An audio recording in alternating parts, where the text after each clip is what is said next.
Corbin, and welcome. We have such a special and such an extraordinary show for you today, and I am so excited and so honored to introduce today's guest. Today we are speaking with David Corbin, who himself has been the CEO, the head of so many companies, and what he has done is he has taken his talent, his skills, his knowledge, his wisdom, his coaching, and he's now generously sharing it around the world and teaching people how they can be a success, how they can fly, how they can learn to grow their business and illuminate their business in a completely different way.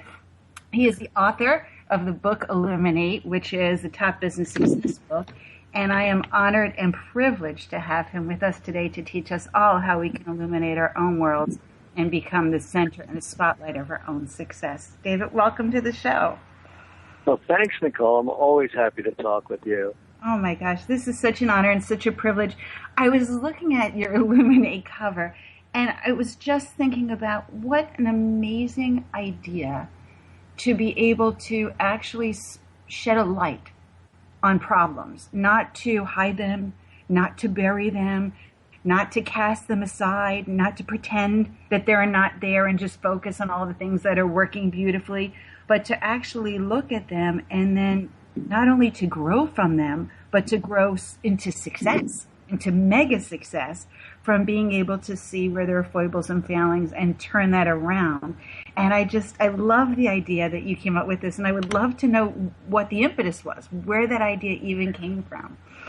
It's so funny. Nobody really asked me that question. I'm glad that you did, because it has to do with me sitting and watching a video with my daughter when she was about 4 years old. Do you remember? It was a Disney video where the dancing bear sings, "You've got to accentuate the positive and eliminate." You remember that? Yes, well, sure. As I'm watching this with my little baby girl, who is now 35 years old, by the way, and I'm watching this and I'm realizing, of course, business, the mind wanders to business, and I'm thinking, my clients through the years who have really done well, and my consulting with them has, really driven a lot of result. They were ones who didn't eliminate the negative. Those were the ones who actually went into and didn't run away from the negative, and they actually illuminated the negative. And that's really where a lot of that came from, was a silly dancing bear. But oh my gosh, the results we've gotten over the last 30 some odd years is crazy, by having people go into the issues and don't put them, sweep them under the carpet or the rug. You know what I mean? Okay, so I have a question then. I'm a CEO, I'm a CIO, I'm running a mega $1 million, billion-dollar company corporation, and somewhere underlying are problems. Even at that level, is it scary to go digging? Do you have to be a brave soldier to actually look to see what's wrong to make it right? It's a funny thing. Most people would think that, and most ask me a question what the truth is. No, not at all. In fact, there are people who are aware of issues and problems in organizations, and that when they bring them up, they're often pummeled down like the whack-a-mole game, Hey, I think we got a problem. Boom. Or, hey, our competition, boom, and they just knock them down and stuff. But the organizations that actually allow for people to communicate, to illuminate the negative in a positive light, are the organizations that actually address, hey, how can we talk about issues and problems? Well, that's a good question. What would be a good way to do that? And they actually build into their culture ways that you are able to illuminate and not go into the whining, mode. You know what I mean? So, most organizations are just ignoring that entirely. Illuminated organizations say, hey, problems arise sometimes. And here's a way that we would like you to bring that up, broach it, or introduce it. And then they actually dialogue on that. And then that becomes part of the culture. So it's no longer people like not even able to make eye contact because they know there's a bunch of lies being perpetuated. These are people that go in with their eyes wide open, and they can actually say, I think we've got a problem over here. And the manager or someone go, well, tell me about it. As opposed to the manager going, oh, my God, I'm so overloaded. I'm so overburdened, so overtaxed. I don't have all the answers. Oh, I wish they would just go away with that problem. No, that's not the culture that really thrives today. So in answer to your question, it doesn't breed negativity. It opens a dialogue on communication at all levels, including talking about problems, issues, concerns, and challenges. It's so great. When I was reading your book, one of the things that touched me the most, and first of all, I loved your book, by the way. I was enchanted by it when it was one of the fastest books. I mean, I just sped through it. It was so easy to read. And at the same time, at the end of every page, I was illuminated. I was like, aha, wow, I knew something I never knew before. I had never thought to do that. But one of the things that really struck me to the core was in a lot of these companies and the organizations and the story along the way, there were people that were going to be jumping ship or leaving an organization because they were unhappy or things weren't being run correctly. And by just giving them the opportunity to share what was happening in their division or what was happening or ways that they thought that the company could be brought up to a higher level or above the line level, not only did they stay, but they ended up becoming employees that actually helped change and evolve the company to success. Well, you are a good student. You read that and you retained that very well. Absolutely. A lot of people ask me about the book, but I don't think as many people have absorbed it as well as you have. So thank you for that. Yeah, people in organizations, when they are listened to and they're heard, H-E-A-R-D, they feel less part of the herd, H-E-R-D, and they actually become really engaged. There's something we've worked with I won't tell you which car company, but it used to take about almost 4.5 years to get a car from concept to work. And so there's one company, because they use this model, which was so cool, and picture, if you will, a three-cornered hat or a triangle, and it's all C's. You have collaboration breeds creativity and commitment. Collaboration breeds creativity and commitment. And so when you actually get people engaged and collaborating, hey, what's going on, and here's what's happening, and tell me your problems, and blah, blah, blah, then you actually breed creativity and, yes, commitment. So, talk to me about your issues, talk to me about your problems. And when I listen to you, it's like, wow, I'm actually engaged in this organization. And it's remarkable how far employees will go when they feel that they're part of a team, when they feel that people give a hoot, that you're cared for and cared about. So, yeah, it works. And in the book where we talk about this, it's a business novella and an allegory, which is I think why it is pretty easy to read, and it goes pretty quick in a 90-minute read. Yeah, you can see some people going through the process of issues and challenges. They could actually bring it up, illuminated supervisor or manager, and in doing so, the camaraderie, the loyalty, the creativity, and the commitment goes off. Yeah. That's incredible. I love this work. And the fact now you work with Fortune 500 companies, you work with individuals. Is it different when you're coaching an entrepreneur than when you're working with a huge corporation to being able to say, okay, this is how we get your business from this level to this next launch and this next grand level of success? Is it the same thread and the same through line that you're working with, or is it different for each and every situation or scenario? Well, it always has different seasonings and applications. It's so appropriate for the entrepreneur and solopreneur.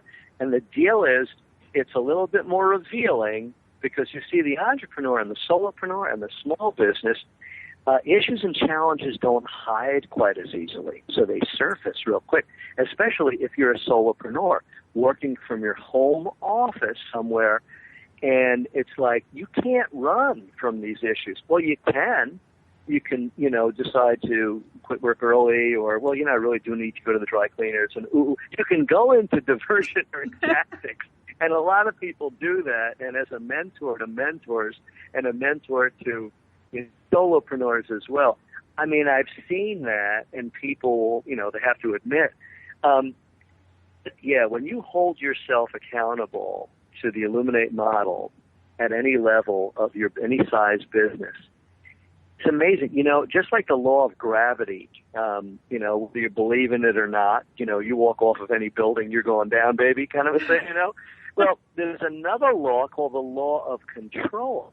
And the law of control says, to the extent that we can control our time, life, and our destiny, we feel good about ourselves and our self-esteem is impacted. Wow. So what happens is, when we illuminate this stuff, all of a sudden we start feeling more confidence and we start feeling more competent. And then when we feel that way, we be that way. That's fabulous. And David, I'm going to interrupt you just for a second because we're going to jump into a break in just a second now. But I love the fact that you're saying that it works like gravity and it's just part of the consciousness of who we are. And when we come back, I would love to talk about how people can work with you. And I know now that you are just absolutely exploring into the branding world and into the health world, and that you are sharing your wisdom in so many levels of business. And I would love to share that with our audience because your information is impeccable. And I have watched companies and individuals just skyrocket from your coaching to success. So more with David Corbin and Illuminate when we return here. Well, hi, it's Nicole Brandon. We are back on Passionate Living with coach and author David Corbin, speaking about Illuminate and how to actually highlight and shed light onto the problems and to situations that are stopping you, walls, hurdles, barriers, anything that has kept you from succeeding and actually launching into success. And David, right before the break, you were saying that it was just like gravity. And I'd love to go back. Well, yeah. It's just there are certain immutable laws, and whether you believe in it or not, they don't care. One of the laws is that we feel sort of good about ourselves. There's a correlation between our self-esteem, and that's the law of control. In fact, I was talking with a group the other day. I asked, how many of you have done something, it wasn't on the list, but you put it on the list just so you could check it off because it feels so good? And that's the law of control. And when you illuminate issues that you might otherwise have either avoided, suppressed, denied, or swept under your confidence, and I feel that that's as immutable as the law of gravity is that which I call the law of control. And so, it is sort of immutable and most people know that there's something that's gnawing at them or nagging at them that if they were to put in the light of day and deal with, their peace of mind would shift, their confidence would shift. And I see this all the time. I'm actually driving now. I'm on my way to a meeting and then to pick a client up at the airport. This is a fellow who owns a large franchise company. He has franchises all over North America. And we're going to do an Illuminate session on some of the areas that, as awake and alert and aware as he is, there are other issues that are lurking that he suspected and we've isolated. And when we do the 3-step model, face it, then follow it, and then fix it, he'll go back a much lighter person. Oh, that's so terrific. And how do people work with you? I mean, I know when I'm trying to track you down and work with you, you are all over the world. You have, there are companies that are just looking and longing for you internationally. And so do you work on Skype, or what's the best way for people to find you and to be coached by you and to bring you into their company or corporation? Yeah, it's kind of cool. Some of the work I do is with Skype, but there's a Fortune 500 company I'm just starting to work with. And I will work one-on-one with the executive leadership team.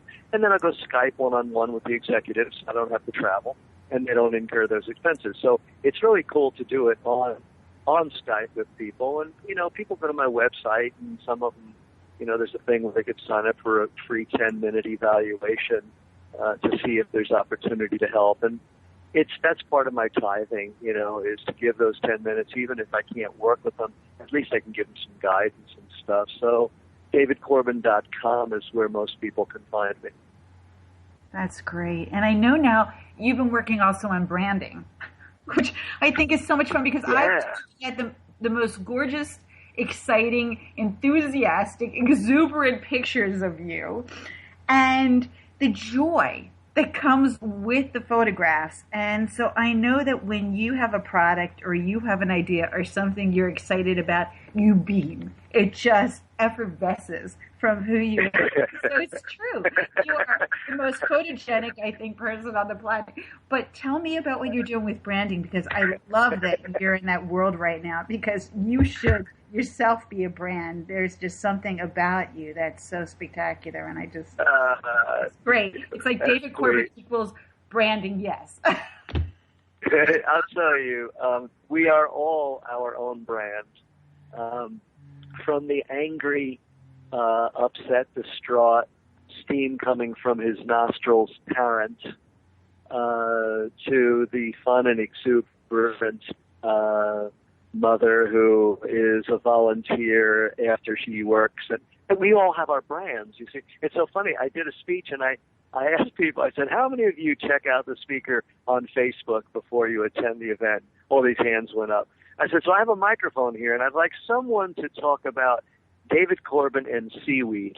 And about half the audience had seen every week after my 5K boot camp, I go in the ocean, and I always come out wearing seaweed on my head or body or something like that, and half the audience knew it, and they got a kick out of it. Now, that's not necessarily part of my brand that I'm the seaweed guy or I'm Neptune, but I'm clearly the guy who likes to have fun and who exercises and takes responsibility for his health, and that's sort of part of my brand. So my book is different. So my book is called Preventing Brand Slaughter. Preventing brand slaughter. We know what manslaughter is. I talk about in your brand, you're either building your brand or you're killing your brand, and nothing is neutral. And so that's the essence of that book. And it's also a business novella about a hospital and how the security guard, everyone knows he carries and represents the brand, the value, the vision, the values of the medical center, and a new hoity-toity robotic cardiac surgeon who's brilliant is sort of killing the brand at every step of the way, and how the two of them sort of get together, and how the reader as well as that surgeon learns the importance of brand integrity. It's a cool book. And, oh, my God, there's some stories in my life around that literally bring goosebumps. It's crazy. The book has a life. It came through me. I wrote it. I'm the author, but literally the book came through me to remind organizations and individuals that you're either living that brand of yours or you're killing it. That's so great. So is there like one or two tips that you can give our audience as far as not letting their brand sort of be liquefied or extinguished or, I don't know, ignored in a way? I guess that's the right way to say it, that they stay their own illumination or their own light or their own individual spark as you live your life? Yeah, I mean, I can give you one tip that anyone listening can really get the essence of the book and the essence of my consulting around this area if they just do this one thing. By the way, the word you were looking for, I think, was homicide. I mean, really, people they're killing their brand. I just had a vision of like an organization with like a chalk line around it, like a crime scene, thing where, because, if your brand is to be innovative and client-centered and caring and concerning, and then the receptionist ignores someone who walks in, or they answer the phone like ABC Company, home place. I mean, that's killing the brand. And so the CEO goes, well, I didn't do it. You can't convict me for brand slaughter. Yeah, well, we got you on brand slaughter in the second degree because, you're ultimately responsible. But let me give you the tip. Let me give you the tip before we run out of time. And here's the tip. Anybody who's listening, they should write down Abby, like Abby Hoffman or Abby Landers or Abby, but it's instead of A-B-B-E-Y, it's A-B-I, A-B-I. And it stands for an audit of brand integrity, an audit of brand integrity.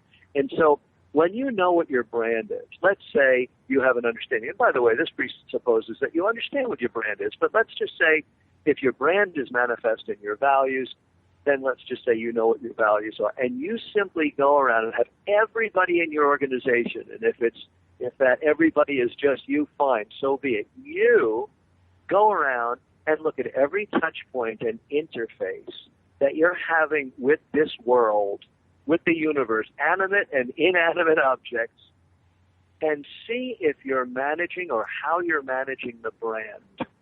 The brand is alive in every touch point. And you do an audit, and the audit could be the parking lot of a retail. That's a brand impression, a brand management component, or a receptionist, or how the phone is answered, or how you're interacting with your vendors, or of course your customers at every aspect, how you're interacting in your social media. So when you take a solid audit of your brand at every touch point, wow, it is revealing. It's a form of illuminating because you're illuminating that little component. It's illuminating and it's stimulating. Sometimes it's shocking. Often it's motivating. It could be downright depressing. But I say, look, you don't have to, but I think you're well advised to take a look at every touch point. And then even the stuff that you don't like what you see is positive, because if you don't see it, it doesn't mean it's not there. And if you don't see it and others see it, you don't understand why you're losing market share, or why not this isn't working, or those employees aren't happy. And years ago when my wife and I were sitting there in the doctor's office, and he said, well, I'm sorry to tell you that it is malignant, and it is breast cancer. Was that good news or bad news? Well, it wasn't the news we wanted to hear, but in some regards, we needed to hear it, because if we didn't hear it, she could have died. And that was 28 years ago, thank God. She's my ex-wife, but still one of my best friends, and she's alive to talk about it. So sometimes the bad news is the good news. Does that make sense? That's such a perfect way to lead us into break. You're just remarkable. So more with David Corbin, Illuminate, brand slaughter, and how to actually soar your business to success when we return here on Passionate Living, on our new home, on Times. And when you're on break, if you think about how you're slaughtering your brand, and what are you saying, killing your brand, extinguishing your brand, and what ways that news can actually be the news that you need to hear to launch your business to success today.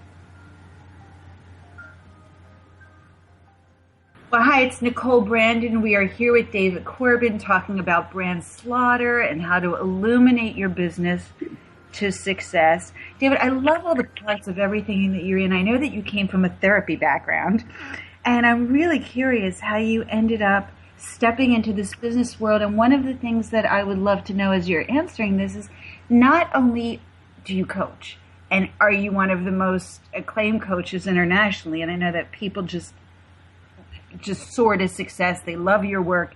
They love your books. People can't talk highly enough about you. But it's one thing to be able to coach people and another to teach.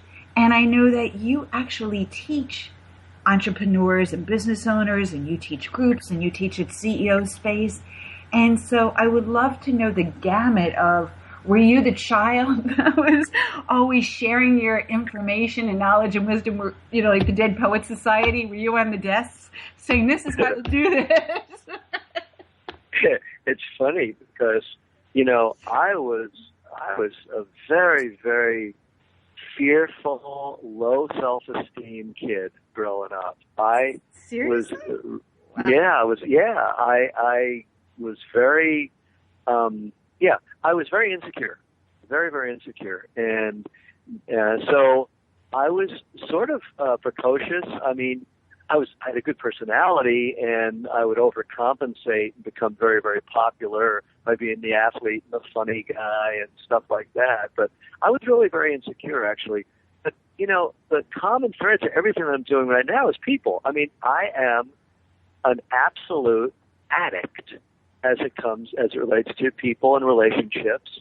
And my favorite animal in the world is the human. And I mean, I just had house guests who, I I only met them for a short period of time, but we just hit it off so well. They started, you've seen Barefoot Wineries.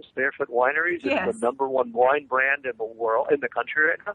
And so Michael and Bonnie, and we hit it off, and we just spent a nice weekend, and, they slept in the green room, and I just love people. I love interesting people. And so when I see opportunities to really help individuals really step into their greatness, I just, for some reason, I just see people's greatness. And sometimes I see it being squandered or not being manifest in a way that it otherwise could be. And so I just sort of got good at it at an early age. And I guess I worked on myself as a kid, and I was maybe aware of it.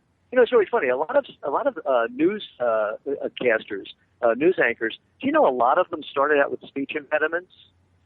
And the reason that they're so eloquent and they enunciate so clearly is because they didn't, and they had to study it. You and I take it for granted, but they had to really work it. And when they worked it, they actually got, up to the norm, and which is what they wanted, and then they exceeded the norm. And so I guess as a kid, and sort of low self-esteem and whatnot, I studied human behavior for whatever reason, you see, and then I got pretty good at it. And so now I bring that into everything I do, whether I speak to an audience as a keynote, or I do a one-on-one, or I do consulting in an organization, or I do mentoring, or whatever.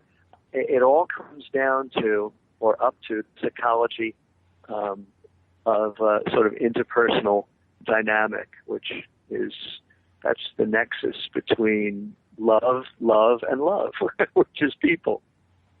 That's beautiful. I mean, that's so fascinating to me. And then how did you get into, I know now you're also working on the health and nutrition end and the fitness end, and how did that bridge come about?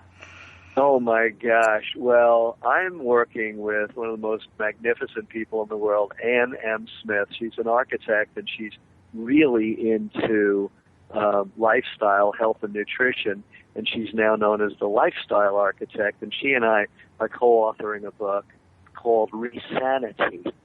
And Resanity is all about debunking the myths about, the food industry, a lot of myths in the pharmaceutical industry and the lifestyle industry. I mean, we cover some amazing stuff that, I was just with people like Jerry Mathers, the Beaver, and John Gray, and Sharon Lecter from Rich Dad, and in conversations with all these people, they're going crazy over the book, and they've all done video testimonials saying, this is the information that we need to disseminate. And also, I'm totally into it because, as you know me well enough, I believe, to know that 3 years ago I was 40 pounds heavier.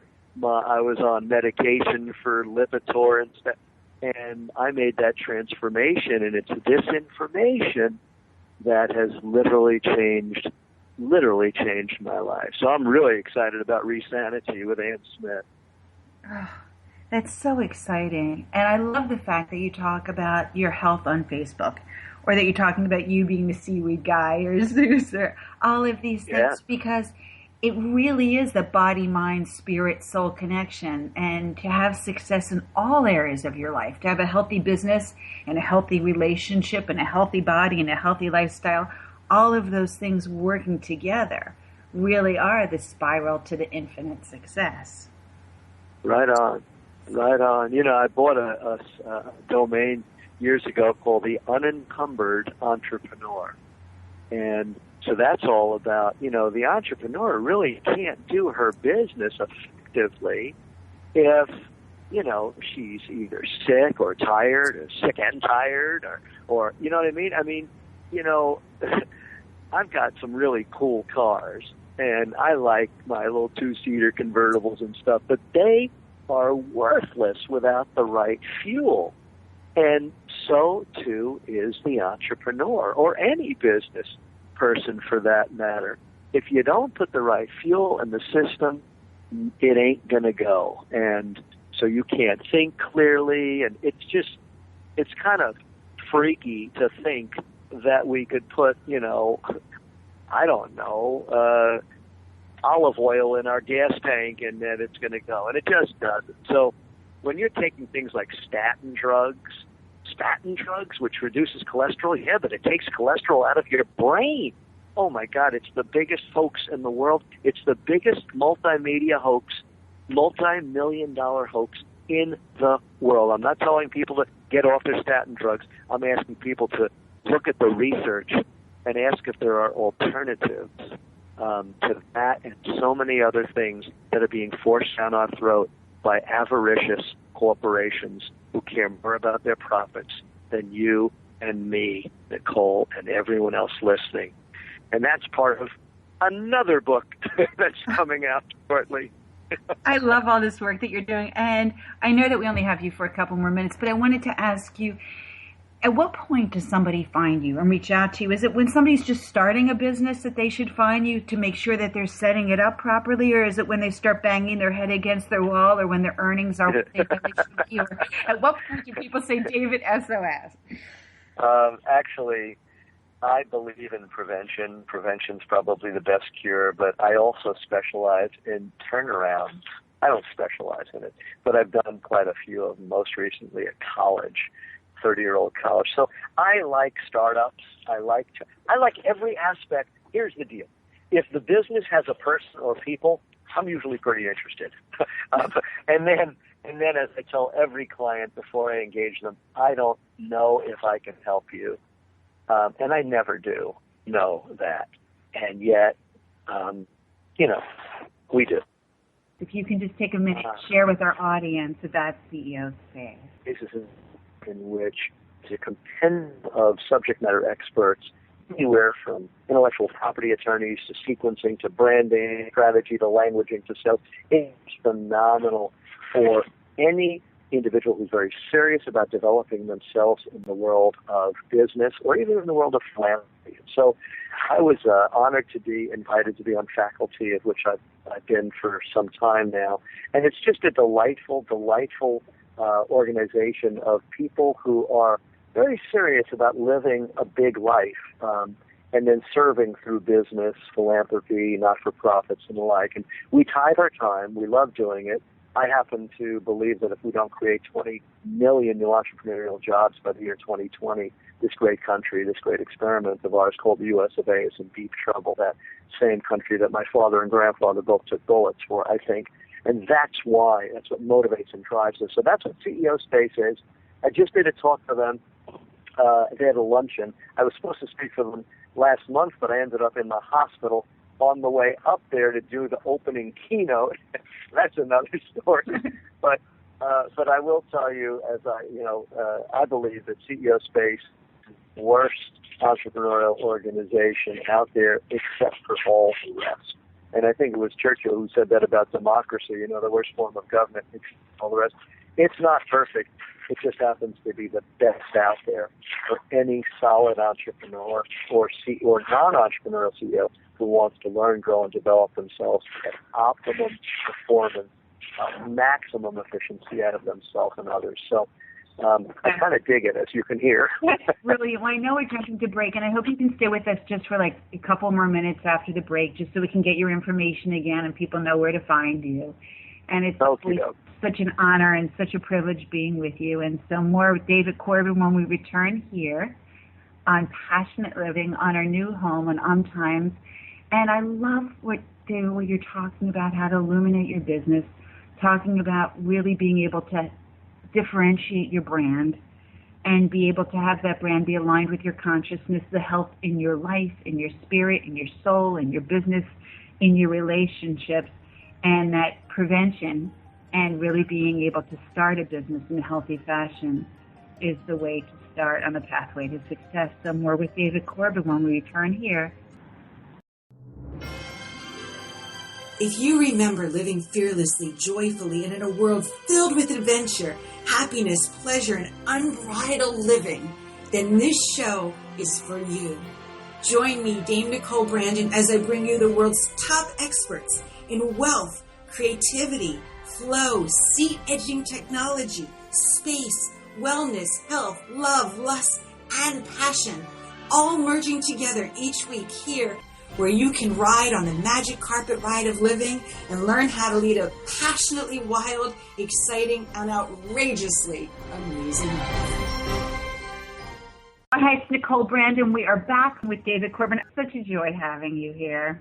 Oh, thank you. I just love being with you because you are absorbed in the material of the people that you interview, which is sort of why you are who you are. You're the learning, growing, developing dame of the world. Well, thank you. I so appreciate that. And I always love asking, the show is called Passionate Living. And so what does passionate living mean to you? Well, passionate living to me is honoring the divine, honoring this great spirit, whatever you call that spirit. Some people call it God, some people call it nature.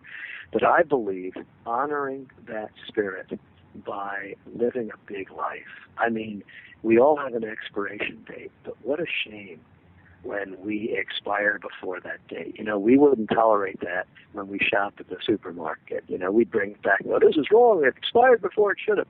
And so many people right now, because of health and nutrition, particularly nutrition, exercise and sleep, are expiring well before them. So I have passion for life, and I can't believe that other people are squandering this gift called life by not taking good care of themselves. So I'm passionate about that, actualizing potential and helping people. You know, when I was at that little concert called Woodstock 40 years ago, this guy taught me, he said, man, you're either green and growing or ripe and rotting.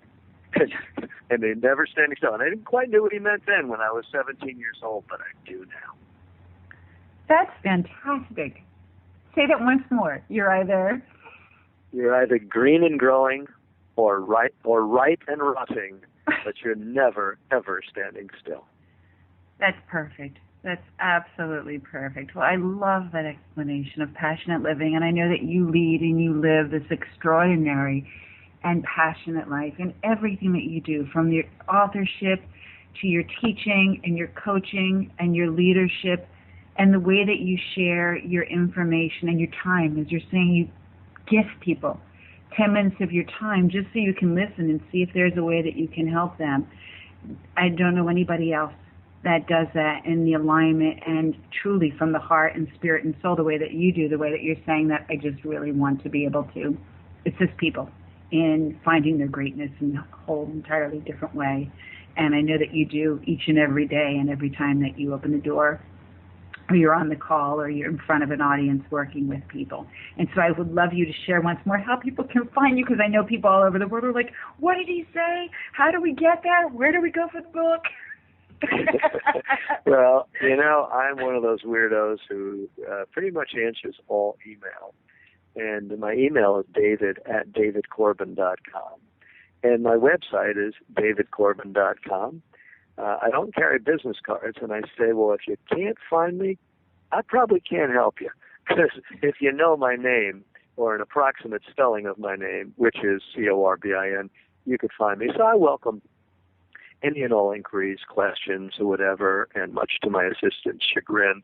But it's just part of my imperative, and yeah, it's why I'm here. I only have about 50 years left. I just turned 63 last week, and so in the next 50, 60 years, I'm going to touch as many people as I can.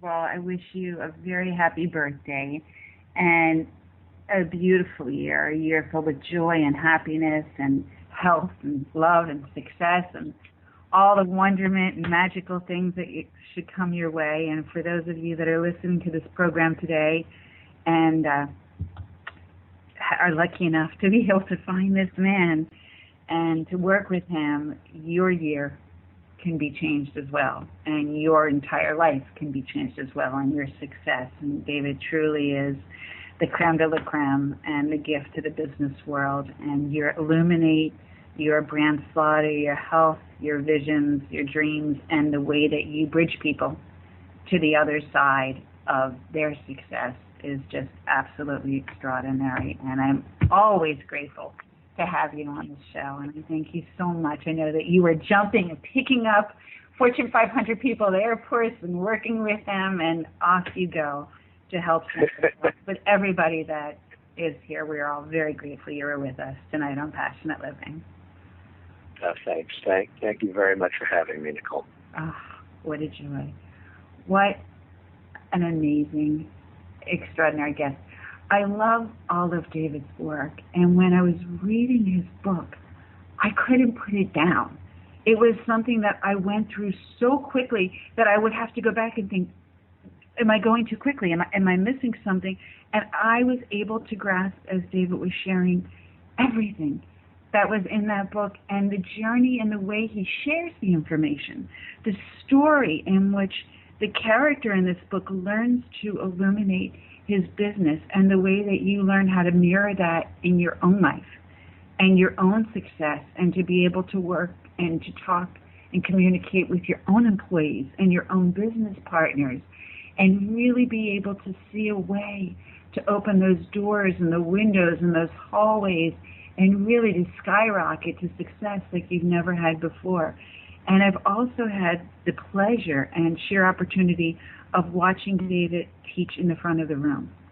And he was talking about CEO Space, an organization that, if you've been listening to our shows for the past few years, you know is one of my favorite organizations in the world. And I mean, I undoubtedly am a huge, huge, huge fan of this organization. And David, as he was sharing, teaches for CEO Space. And if you are really interested in growing your business in a different way, if you are interested in collaborative cooperation, a way to share information, a way to share resources, to really listen, to learn, and to be able to work together, to be able to change the world, transform the planet, and really create a different tomorrow today, then CEO Space is that place. And the fact that David's teaching there, and I have been in his audiences laughing, tears rolling down my eyes, my ribs are hurting, and I could be in the best comedy show in the world. And then that night, my brain will not shut off because of the amount of information that he has poured into me, that I didn't even realize how much I was learning, how much I was being enlightened. And he does it with such joy. And as I was sharing, such effervescence and such ease and such passion and such love for helping the people that he is reaching out to, that it really is a gift worth giving yourself. So any opportunity you have to work with David or to be a CEO Space or to find his material in his books really can enhance your business to levels like never before. And it's wonderful being here on Times as we talk about conscious radio and conscious media. And those of you who are in other countries right now, and those of you who are hundreds and thousands of miles away that are tuning in and listening to this show week after week and have the opportunity to be introduced to somebody like a David Corbin, somebody who really has the keys and the tools and the secrets and the doorways and the windows and those pathways to success like never before. And it's a way for you really to just open your heart, your spirit, and your soul, And somehow when you're listening to a David Corbin, you know in your heart of hearts it's true. You know you're aligned with your consciousness. You know you're aligned with your visions. You know you're aligned with your dreams. You know you're aligned with your success. And that's what makes times so special, because they allow and offer these incredible, incredible guests that are at their top of their fields to share in such an honest and integrative fashion all of the ways that you can live the unbridled life, the life that's unlimited, and the life of your dreams that you know you are always meant to live. And so we look forward to continuing having you here and following us as well on our Hourglass Bride Show on Thursdays at 6 p.m. and 9 p.m. on Eastern Time. And whether you are just stepping into a relationship, that might be you. Whether you were looking for a relationship, that might be you. You could be married 25, 30, 50 years, wanting to deepen your relationship, deepen your intimacy. You might have lost a spouse or loved one or want to start over. Or maybe it's even a business partner, someone that you are working with that you want to learn how to communicate, how to have those conversations and speak the unspeakable. And those things are difficult to talk about: finance or investment or wills or estate planning or leadership, or who is going to be in charge of what aspects of the relationship, whether it be your Fortune 500 company or what was David talking about? He used another word other than entrepreneur that I loved, a solopreneur, whether now you are actually making that solopreneurship a partnership with somebody else and you are opening your life and your business and your vision to either a spouse or to another partner, as David was talking about, bringing somebody on that's very successful in their field and combining gifts and combining talents. And so it's absolutely everything relationships. But for David Corbin and for myself, we are wishing you the greatest success, the unbridled success at Unlimited Life that you always dreamt of. And I would love you to think about how you can illuminate your life today. What areas would you like to look at that you could shed a light on that would actually enlighten your entire life to be able to have the success that you deserve, desire, become a reality today? We look forward to seeing you next week.